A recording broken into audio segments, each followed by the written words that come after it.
Magandang araw mga kababayan! Bago po ang lahat, huwag kalimutang mag-subscribe, i-like ang video na ito at i-share sa inyong mga kaibigan. Dito lang yan sa Tindig Pinas, kung saan ang boses ng katotohanan ang nangingibabaw.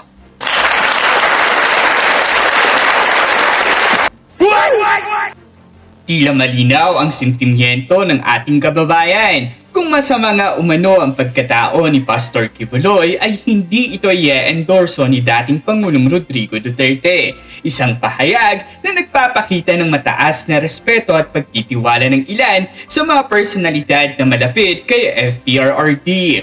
Sa gitna ng tila lumalalim na tensyon sa politika, inilahad umano ni Senator Amy Marcos na ang paghingi ng suporta ay isa raw emosyonal at biglaang hakbang.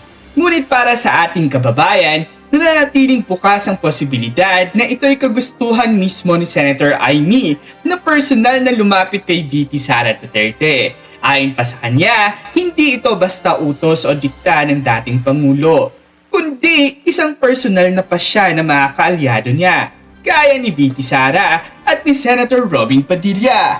Ito man ay patunay na ang mga Duterte ay hindi pinipilit ang kanilang mga kaibigan, kundi marunong rumispeto sa sariling kagustuhan ng bawat isa. Tila may pagbibigay din na ang paggamit umano ng mga pagdinig sa Senado ay maaaring naging paraan upang mapalapit sa mga kaalyado sa politika. Ngunit sa huli, sabi nga nila, kung may malasakit ka, lalapit ka ng pusa. At ito umano ang ginawa ni Senator Amy Marcos. Para po sa mas malalim na talakayan ukol sa isyong ito, panoorin po ninyo ang susunod na video. Totoo po yan, kaya kaya namin to ginagawa, itinataya ho namin yung mga pangalan namin ng mga banateros para kay Pastor. Dahil alam namin na hindi ho kami mapapahiya. Alam namin na lahat ng pag-iendorso, lahat ng pagsabi ho sa inyo na pagkatiwalaan nyo si Pastor, alam namin na hindi kami mapapaya, hindi kami malalaglag sa bangin, hindi katulad ng mga Marcos na talagang nabudol at nilaglag tayo sa bangin. No? Isipin nyo na lang maigi, kahit pagtapos nyong basahin yung mga batas na ipapanukala ni Pastor Apollo C. Kibuloy pag naging senador siya, napakagaganda ho. Tsaka ito na lang, usapang budget ng Pilipinas. Katulad yan, yung about dyan sa Blanco, sa BICAM report na may blank item. 6 trillion po ang pinag-uusapan niya kung di ako nagkakamali. Alam niyo po ba, yung 6 trillion na yun, napakalaki ng magagawa ho nun para sa Pilipinas. Ayun na ho yung panimula para maging first world country ang bansang Pilipinas. Doon sa mga batas na isasampa na ipapatupad ni Pastor Apollo C. Kibuloy sa Senado, talagang mas makakatulong at maganda po yung impact sa atin. Tsaka ito pa, paulit-ulit po namin sinasabi na yung about sa kaso ni Pastor, yun po ay gawa-gawa lamang. Yun po ay matagal ng dismiss. Kaya nga ho na dismiss kasi gawa-gawa lang. Wala silang maipakitang ebidensya ngayon. Hanggang ngayon, hindi pa rin nila napapatunayan yung ibinibintang nila kay Pastor. Kasi yung ibang mga Pilipino, ay, rapist yan, masama yan, masama. Pero paano masasabi mong masama si Pastor? Ay unang-una, yung kaso ngang ipinataw sa kanya, hanggang ngayon, hindi pa rin siya hindi pa rin napapatutuhanan. Yung witness nga ayaw na magpakita. Kesyo nag-LBM daw. Sino man lang yung kung di ako nakakamali, nag-LBM daw. Promise, eto talagang ako'y nakikiusap sa inyo na pagkatiwalaan natin si Pastor. Kasi isipin nyo na lang kung si Pangulong Duterte, pinagkakatiwalaan niya si Pastor at isa niyang matalik na kaibigan. So tayo din, gawin din natin ho yun para kay Pastor, para kay Pangulong Duterte. Na pagkatiwalaan natin si Pastor at isang tabi ho natin. Iisang tabi ho natin yung mga issue na ibinabato kay Pastor. At maliwanag ho na yan ay isang gawa-gawa lamang. Biruin mo, Presidente, sabihin na walang armas, walang nangyaring dahas doon sa KOJC. Doon pa lang po lumalabas na kasinungalingan lamang po lahat ng ibinintang nila kay Pastor. Kaya itong hinahangad natin na magkaroon ng karagdagan na dito sa Pilipinas at inahangad natin na maituloy yung build project na nasimulan ng mga Duterte, na tumaas yung ekonomiya dito sa bansa, dumami yung trabaho. Isa, si Pastor Apollo Kibuloy sa magpapatupad niya. Maniwala ho kayo sa amin. Hindi po kami po ay sa totoo lang po, ang hirap po na itaya ang pangalan. Pero kami, sumusugal po kami para kay Pastor, dahil alam mo namin na talagang itong taong to may magagawa at may magagawa to. So tuloyin natin. Sa usapin naman ng isyu ng kagutuman at isyu ng mga walang trabahong Pilipino, naguguluhan niya ito sa mga pahayag ng pamahalaan. At ayun pala, dagdag ko lang, hindi lang po sa Davao, hindi lang po sa Pilipinas nakatulong si Pastor, kundi pati sa ibang bansa. Biruin niyo yun, pati sa ibang bansa may ganun na umaabot yung tulong nila yun. Ngayon pa nga lang, isipin nyo maigi. Ito na lang alam nyo naman siguro na naka-freeze ang account ng KOJC. Pero bakit hanggang ngayon tuloy-tuloy pa rin po yung pagtulong nila? Tuloy-tuloy pa rin po yung pag-aaral ng mga kabataan. Nung nakaranga lang, ang daming gumraduate. Tuloy-tuloy pa rin yung mga scholar nila. Alam niyo, napakaganda nun. Hindi mo kailangan ng malaking pera para gumawa ka ng isang proyekto ng makakatulong. Isa yung sabi ngayon, 6 trillion na yan na pinag-uusapan sa BICAM report. Ang dami na hong magagawa niya sa Pilipinas. Sa totoo lang talaga. So, kayo po kasi, nasa sa inyo kasi rin yan kung kayo ay magtitiwala ba o hindi. No, pero kung ako po magsasabi sa inyo kaya dapat na ngayon po tayo talagang ngayon ho talaga tayo maniwala na ng gusto. Ako na nagsasabi sa inyo, kung masamang tao si Pastor, hindi yan inendorso ni Pangulong Duterte. Ako na nagsasabi sa inyo. Samantalang ito, may buwelta nga po si Attorney Sal Panilo dito kay Amy Marcos, at dito sabi niya ang mag-amang Duterte ay mabait. Kapag nilapitan mo, hindi kanila tatanggihan, sabi ni Attorney Sal. So panoorin mo natin tong kay Attorney Sal. Si Inday Sara naman ay mabait. At marunong siyang kung ano mang tulong na ginawa niya. Tinatanong niya yun. Ganyan, ang magamang yan talagang mabait yan. Pag nilapitan mo yan, hindi makakatanggi sa'yo. Ganun sila kabait.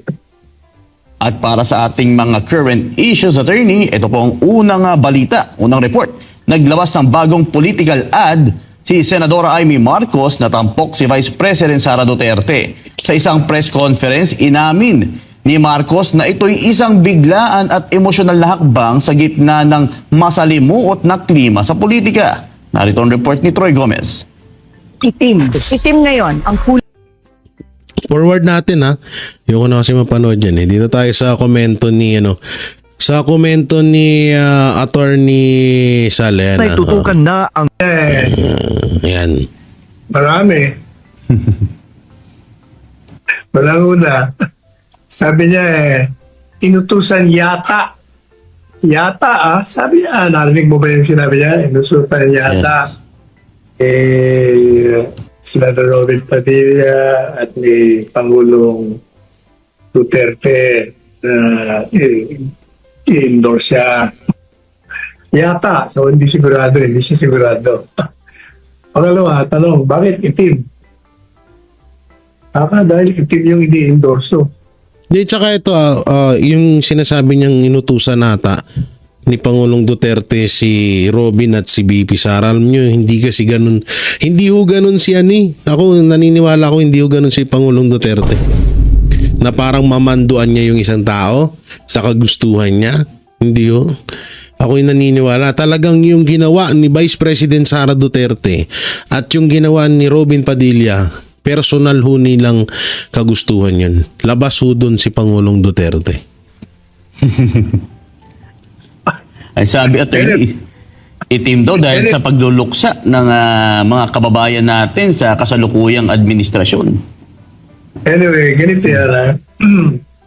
Si VP Inday Sara at saka yung kapatid ng Pangulo ay magkaibigan. Sangayon sa kanilang dalawa. At ang sabi niya kanina ni kapatid ng Pangulo, biglaan daw, emosyonal, sapagkat daw grabe na nangyayari sa mga tama, biglaan nga. Emotional kasi bagsak na siya sa rating, kaya kailangan niya ng saklolo sa kaibigan niya. O kaya pinakiusapan niya. Si Inday Sara naman ay mabait. At marunong siyang kung ano mang tulong na ginawa niya. Pero ako ito maputol ko lang Pero ako naniniwala ako na si Amy ang may kagustuhan nito. Oo, walang iba. Si Amy ang lumapit sa mga kay Vice President Sara Duterte para i-endorse siya. Yun, number 1 yun sa pinapaniwalaan ko. Malabong-malabo po na si Vice parang kapal nyo naman. Hindi nga kayo mananalo kung hindi dahil sa mga Duterte. Kaya nga ito, naniniwala ako na si Amy Marcos mismo ang lumapit kay Vice President Sara Duterte. At etong hearing, ito ay parang ginamit lamang ni Amy Marcos para mapalapit or tinatawag hindi ito kahit wala yung hearing na yan. Pag lumapit ka sa mga Duterte, katulad ng ginawa ni Amy Marcos, papayag sila No, alam niyo ayan kasi din hirap sa sobrang bait ng mga Duterte at hindi talaga sila name-personal. Kasi kung name-personal sila, kung matatandaan yun noong mga panahon na naging Pangulo si Pangulong Duterte, ang number 1 niyang kalaban noon si Mar Rojas na nagkakahamunan pa nga silang suntukan noon na hindi sila pinatulan ni Pangulong Duterte, di ba? Doon pa lang di ba? Na maraming ibinibintang kay Mar Rojas pero hindi siya pinatulan ni Pangulong Duterte. Kahit nung naupo na siya na nahalal na siya bilang Pangulo ng bansa. Ganun kalupit, ganun kabait at kahaba ng pasensya ang mga Duterte. Kaya ako naniniwala ko dito sa nangyaring to. Amy Marcos ang lumapit kay Vice President Sara Duterte. Tinatanong niya yun. Ganyan, ang magamang yan talagang mabait yan. Pag nilapitan mo yan, hindi makakatangi sa'yo. Ganun sila kabait. Hindi kagaya ko, bad boy ako Mas ayaw ko sa'yo. Talagang ayaw ko sa'yo. Pinapakita ko. Hindi pareho lang isang abogado. Dahil daw hindi mo sububutuhan niya. Talagang teka muna, hindi pa ako tapos. Talagang mga sip-sip Ganito yan. Sapagkat kaibigan, natural lamang kung anong pinakiusap gagawin. Pero, ito ang dyan. Tayo, na mga botante, dahil ako, sinadibdib ko yung sinabi ni VP Inday Sara. Nung siya'y nasa Hong Kong, nasa likuran niya yung mga kandidato, at sinabi niya na hindi siya mag-i-endorso. Hindi dahil sa ayaw niya. Kundi gusto niya talagang bigyan ng giya, ng maliwanag na giya, ng isang panukatan tayong mga botante na siyang magiging pundasyon natin sa pagpili natin sa mga kandidato. Kaya sabi niya, hindi porket ako Duterte o hindi porket ang isang kandidato Duterte, mabutuhan na kagad natin. Hindi po pwede. Sabi niya, kailangan suriin natin. Hindi pa yan ang palagi kong sinasabi, suriin. Yes. At sabi niya, ano yung mga standard ko? Sabi niya, number 1, tingnan mo yung background ng kandidato. kung ito'y dati ng opisyal, ano ba ang ginawa nito? Yung bang mga pinakangako niya ay ginawa niya. Yung mga campaign promises niya. Nung siya ba'y nakaupo, malinis siya. Hindi ba siya namantsahan? Dahil maraming kandidatong namantsahan, ha? No, marami talaga. Nandiyan si Lito Lapid, si Manny Pacquiao, si Balimbing, si Tolentino. Nandiyan din si eto, wala pang nagagawa pero sinusuka na. Nandiyan din si Abalos. Kaya nga, yun nga din kaya ako, nagets ko naman din si Vice President Sara Duterte. Kaya yun nga, paulit-ulit namin sinasabi na kayo pa rin ang uhusga, kayo pa rin ang boboto. No? So kung kahit na ipinromote yan or inendorso ni Vice President Sara Duterte si Amy Marcos, nasa atin pa rin ang desisyon nun.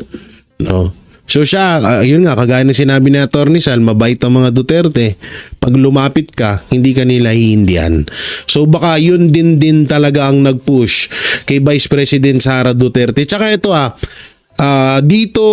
dito ko rin nakita na mas masarap na ganti sa mga kumaaway or galit sa'yo at tumatraidor sa'yo yung kabaitan. Promise yan. Dito mas masarap pa rin yung ganting ganun. Nakatulad nito, alam naman natin na pinahamak ni Amy Marcos si Vice President Sara Duterte. Alam naman natin na ginagamit lang ni Amy Marcos itong mga Duterte para manalo siya bilang senador. So, alam ko rin na alam ni Vice President Sara Duterte yun at lalo na ni Pangulong Duterte. Pero nga, ang ano nga doon ay kahit na tinarantado mo ang mga Duterte ay hindi kanila babalikan para makipaglabanan sa'yo. Depende na lang kapag corrupt ka talaga. Pag ikaw ay katarantaduhan na kagaya ni Marcos Jr. yung ginagawa sa bayan, yun talagang makakalaban mo sila.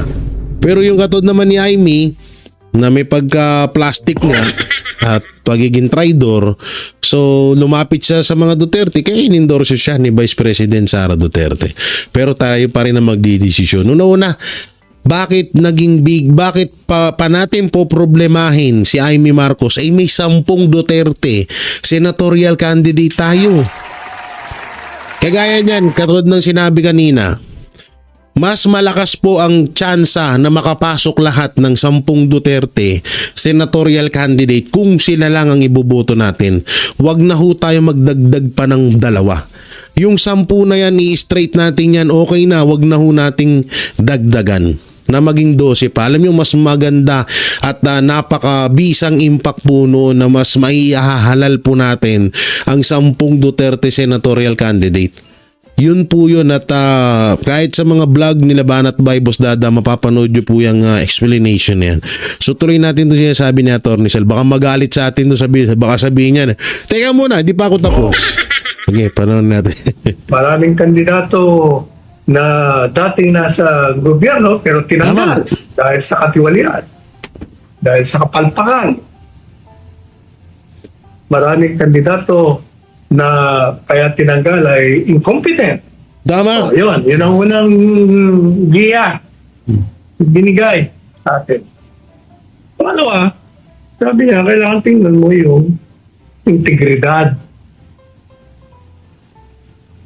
Kung si Pastor Kibuloy, wala agad tayong Problema. tanungin, may integridad ba yan?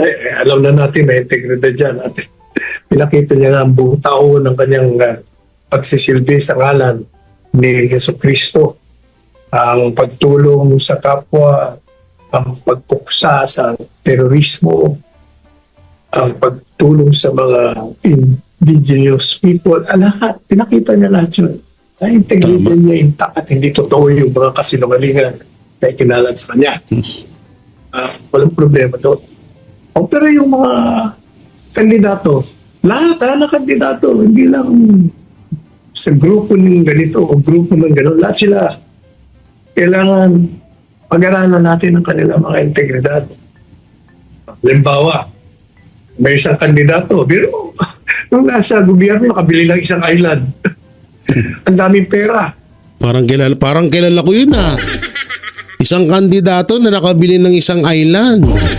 Ito may chismis ah. May isang ang congressman eh. Nadagdagan ng dalawang resort ang business. Ay grabe daw yung resort na yun.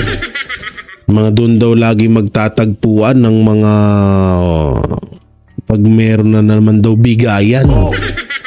Oo, doon daw yung sa resort na yun kasi pang ano lang daw yun, pang for the political alliance, pang ano lang daw, pang sa kanilang partido lang yung resort na yun. Tsaka milyon daw ang gas, billion daw gastos doon ha. Sino kaya yun? I-comment nyo dyan kung sino yan ha, i-comment nyo. At nagulat nga ako nung sinabihan ako na meron daw gusto umutang. Umutang sa kanila. Sabi na, ba't di mo utangan yun? Yung isang nasa gobyerno dati, maraming pera yun. Kung Sino magbigay yun? ng yung kampanya, milyon-milyon. Sino kaya yan? Ang tanong, paano nagkaroon ng maraming pera yun? Maraming ari-arian. Yun ang mga tinatanong. Pangatlo, kanya, tanungin nyo, pakinggan nyo ang kanyang plataforma di gobyerno, program of government.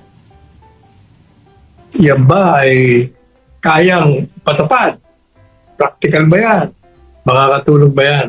Hindi, dito kasi sinasabi ni Atty. Sal, istignan natin lahat, mapaalyansa or Duterte. Ako, medyo dito babaliin ko rito si Atty. Sal. Medyo hindi ako sangayon doon. Kasi nga, bakit pa natin titignan ang maaaring magawa at mga plataforma ng Alyansa Bagong Pilipinas na alam naman din natin na simulat sa pool, wala naman silang nagawa. At yung sa mga bago naman na nandyan sa alyansa, unang-una, kung yung nag-i-endorso nga sa inyo, walang nagawa sa Pilipinas, paano pa kayo? Unang-una, si Marcos Jr. ang nag-i-endorso sa kanila. Mismo nga yun, walang nagagawa sa Pilipinas. Puro gulo ang nangyayari sa Pilipinas, sa bansa natin. So kung yung nag-i-endorso sa'yo na walang nagawa, paano pa kayo dyan sa baba? Diba? Kaya dito medyo hindi ako sangayon dito sa sinabi ni Atty. Sal na kapain din natin yung plataforma ng alyansa. Wala na dapat kakapain dun. Hindi na dapat pag-aksehan pa ng panahon para malaman yung mga plataforma nila dahil alam naman natin na palagi ko sinasabi na kung bulok ang pinuno, mas bulok ang mga bunga. Kaya katulad ng mga Duterte. Ang Duterte, kaya nga binansagan na the best president ever of the Philippines yan. Dahil alam natin na ang mga Duterte ay talagang maayos at maganda. Wala silang record na pangit na ginawa dito sa Pilipinas. Kaya yung mga nasa ilalim niya, yun yung talagang pinusuan natin at talagang tinatawag na pinagkakatiwalaan natin ngayon. Na alam natin hindi yun masasayang, lalong-lalo na kay Pastor Apollo C. Quiboloy. Lalong-lalo niya kasi matalik niyang kaibigan niya simulat sa pool. Wala pa sila Bongo. Hindi ko siya tinatablahu yung iba. Pero ito ay kinukwento ko lang sa inyo, no. Wala pa sila Bongo. Bata pa sila Vice President Sara Duterte. Mga bata pa silang dalawa. Magkaibigan na sila eh. No, magkaibigang matalik na. Kaya alam na nila yung ligaw, alam na nila yung daloy ng dugot, bituka nilang dalawa. Kasi nga kung biruin nyo, ano ba yung plataforma ni Pastor? Zero corruption. So ganun din kay Duterte. Lalabanan din ni Pastor ang droga sa Pilipinas. Ganun din kay Pangulong Duterte. Gagawing first world country ang Pilipinas. Ganun din ang gusto ni Duterte. So ano pa bang hanapin natin? Sa bagong Pilipinas, sige nga. Ano bang gusto ni Marcos? May saying, si Tolentino ang unang pumunta doon sa Tacloban nung bagyo ng Yolanda. Paano natin papaniwalaan yun? Hindi nga natin siya nakita dun. Diba? At paano natin papaniwalaan si Marcos? Naku, ultimo nga siya. Siya na nga yung presidente ng Pilipinas, number 1 leader ng bansang Pilipinas. Wala siyang nagagawa sa Pilipinas natin. Ba't pa natin pagkakatiwalaan yung mga nasa baba niyan? Anong katangahan yun? Kaya ako sinasabi ko sa inyo, wag na ho tayo mag-aksaya ng panahon na para bulat-latin pa ang plataforma ng mga alkaalyado ni Marcos Jr. Wag na po, sasayang lang ang oras nyo. Lalong-lalo na ho doon sa mga napagbigyan na maging senador sa bansang Pilipinas na hanggang ngayon wala naman hong nagawa. Real talk na tayo. Katulad nila Bong Revilla, nila sino ba to? Nila si Erwin Tulfo. Si Lito Lapid, si Manny Pacquiao. 'Di ba? May mga nagawa yan. Naging senator na yan, si Tulfo, si Erwin Tulfo. Naging congressman na yan, anong nagawa? Wala, bumalimbing din. Si Tolentino, anong nagawa ni Tolentino? Wala. Kaya nga, itong sinasabi na dito talaga, ako sa inyo, wag nyo nang pag-aksaya ng panahon. Basta tayo, straight PDP laban, Duterte senatorial candidate, dun lang. Wala na tayong ibang iisipin pa. O madalit sabi, habang in-endorse po, dapat kaibigan niya, hindi ibig sabihin tayo'y bulag na basta boboto kagaya ng isang abogado. Tayo ay may mga pinag-aralan, tayo ay alam natin sa pamamagitan ng pagtatanong, pagre-research, pagbabalik sa kasaysayan ng mga taong kandidatong ito. Hindi po ba? Tingnan natin. Halimbawa, meron pa ako mga paglalarawan ng anong uring mga kandidato ito. Mga dating senador yan, ha? At may mga senador na na tumatakbo. Kung maglarawan sila sa kanilang mga sarili, sila daw ay naninindigan. Kalaban nila ang mga illegal, irregular. Yan pa. Isa pa yan ha. Isa pa yan. Paano nila mapapatunayan na sila ay naninindigan at kalaban ng kriminal? Na yung ultimong nagpapalaganap ng kaguluhan sa Pilipinas, hindi nila masita-sita. At yun pa yung nag-i-endorso sa kanila. Di ba? O katulad niyan, lalabanan natin ng korupsyon, sabi doon sa Alyansa Bagong Pilipinas. Lalabanan mo ang korupsyon, yung nag-i-endorso nga sa'yo, grabing korupsyon na harap-harapan sa mga Pilipino ang ginagawa. O meron pa doon isa na, lalabanan natin ang kriminalidad sa Pilipinas. Ano daw? Bakit yung nag-i-endorso sa inyo na si Marcos Jr., yung ginawa niyang krimen na pagbigay sa ICC kay dating Pangulong Duterte, hindi niyo sinisita. So bakit pa namin kayo papaniwalaan? Lalabanan natin ng droga sa Pilipinas. So yan yung mga sinasabi, lalabanan daw droga sa Pilipinas. Paano malalabanan ng droga sa Pilipinas? Yung mismong nag-i-endorso sa inyo, hindi mo makumbinsi na magpa-hair follicle test. Anak ng teteng naman, Yun eh. Kaya nga talagang dito, sabi ko nga sa inyo, paulit-ulit namin sinasabi, na etong Duterte senatorial candidate, talagang pangdaraya na lang po talaga kapag sila ay natalo. Sobrang pangdaraya na po talaga na talagang hawak na ng administrasyong Marcos lahat na nangyayari sa Pilipinas. Talagang kontrolado na nila kapag natalo ang 10 Duterte senatorial candidate. Kasi doon pa lang na i-endorso ka ng hindi rin pinagkakatiwalaan ng mga Pilipino, doon pa lang bagsak ka na. Doon pa lang laglag na kayo. Kaya nga, yung Alyansa Bagong Pilipinas, hindi ako naniniwala talaga makakapasok yan. Daya na lang talaga kapag yan ay mga nanalo lahat yan. Tuloy, Atty. Sal. lahat ng bagay na mali. O, pero tingnan nyo, tahimik po sila. Itong Tama, mga ganun. kandidatong ito, tahimik sa ginawang irregular na pag-aaresto, pagdetining illegal, pagdukot at pagsuko sa isang mamamayang Pilipino Yan, na ha? dati pang presidente ng Republika ng Pilipinas. Yan talagang si Attorney Sal na mismo. Hindi ko to pinanood hindi ko pinanood to. On the spot ako pag gumagawa ako ng video. Tingnan mo, yung sinabi ko, walang pinagkaiba sa sinabi niya. Diba? Ay, yun talaga ang totoo. Anak ng Teting nag-i-endorso sa inyo, pinagkalulo ang kapwa niya Pilipino sa mga dayuhan. Tapos kayo pagkakatiwalaan namin kayo, fuck you!